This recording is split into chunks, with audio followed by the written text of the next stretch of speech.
As a female, as a Muslim, as a student of this university, I felt an obligation to kind of represent that.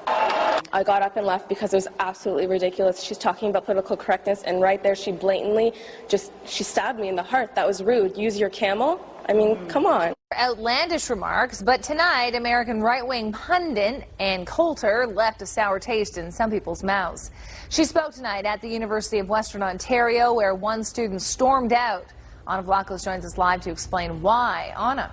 Tara, during a question and answer period, Fatima al-dhaher says Coulter's response to her was extremely offensive. Should I be converted to Christianity?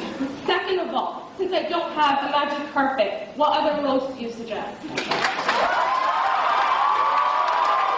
This University of Western student read aloud some of Ann Coulter's quotes. The first, that Americans should invade Muslim countries, kill their leaders, and convert them to Christians. Fatima al-dhaher also referred to another quote where Coulter said Muslims should use magic carpets as an alternate mode of transportation. As a female, as a Muslim, as a student of this university, I felt an obligation to kind of represent that. Coulter didn't deny she made the statements. She began to reply to al-dhaher's questions. American college campuses. What mode of transportation? Take a camel. I got up and left because it was absolutely ridiculous. She's talking about political correctness, and right there she blatantly she stabbed me in the heart. That was rude. Use your camel? I mean, come on. A few audience members left soon after. Still, it was a packed room at the North Campus building. Many had lined up to get in to hear Coulter's speech. As a U.S. conservative critic, Coulter is known to make outrageous remarks and to push buttons. And just a quick correction, earlier tonight on A News at 6, we mistakenly reported that Megan Walker was organizing a protest against Coulter. Walker says she does disapprove of Coulter's appearance, but that no protest was ever planned. Tara? All right, thanks a lot, Anna. The New York Times' Thomas Friedman, in a commonplace formulation, sniffs that racial profiling isn't civilized, and he blames 20 years of attacks on American interests by Muslim extremists on, I quote, religious fundamentalists of any stripe. I don't know, the Amish have been rather quiet recently.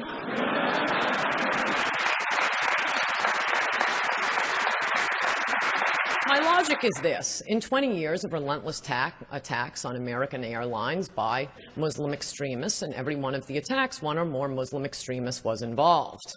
This ought to help airlines and law enforcement engage in more accurate risk assessment.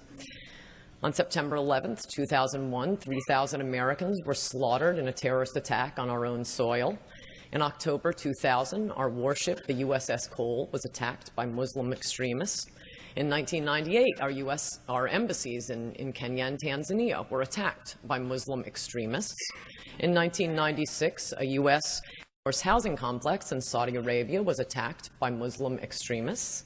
In 1995, 5 Americans were killed in a car bomb set by Muslim extremists.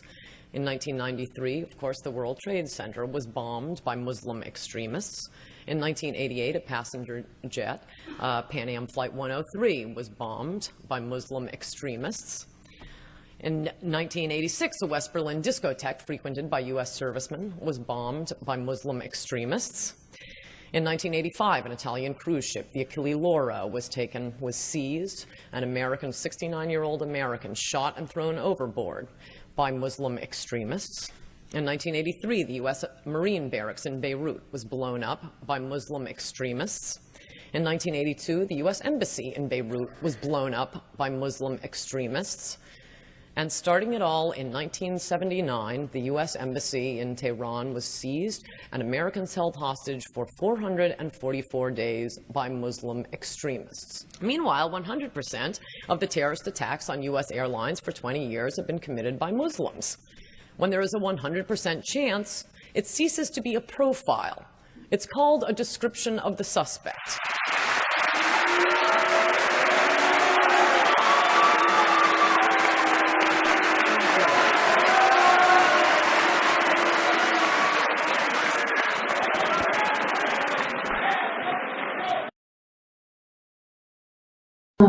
I'm from one of those peasant cultures to which you so eloquently refer to. Although my great grandparents had PhDs, so thank you for, putting me in that category as well as most of the people in this room. Thank you very much. My question to you is, when you say just drop nukes and daisy cutters and all this bullshit on people who live, people who are on this planet, human beings, what makes you different? What differentiates you from ISIS and Daesh and Wahhabism and all this?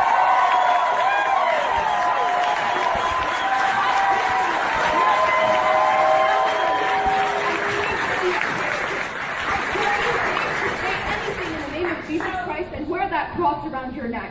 How dare you?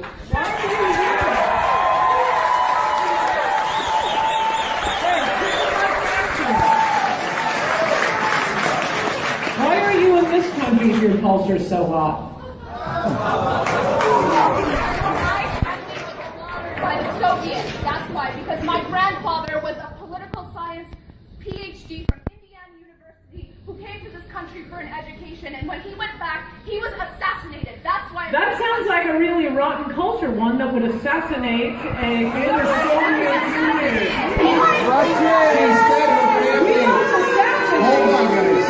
Hold on. We don't assassinate our political science PhD, so I would say right there we got a better culture. She said her family was assassinated in the Soviet Union. I think we all agree we have a better culture. Okay?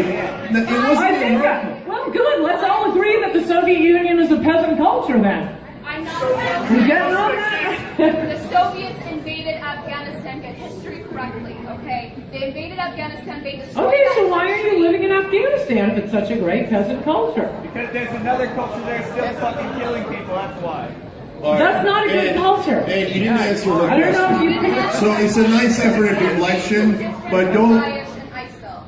What makes you different Because from extremists? this is just a silly point about war. Look, if there's a point to going to war, there's a point to going to war. I'm saying if there's a point to going to war, I don't want any Americans dying for a regime change when you are going to have a President Obama come in and reverse the victory of that war. The question is whether it's worth going to war.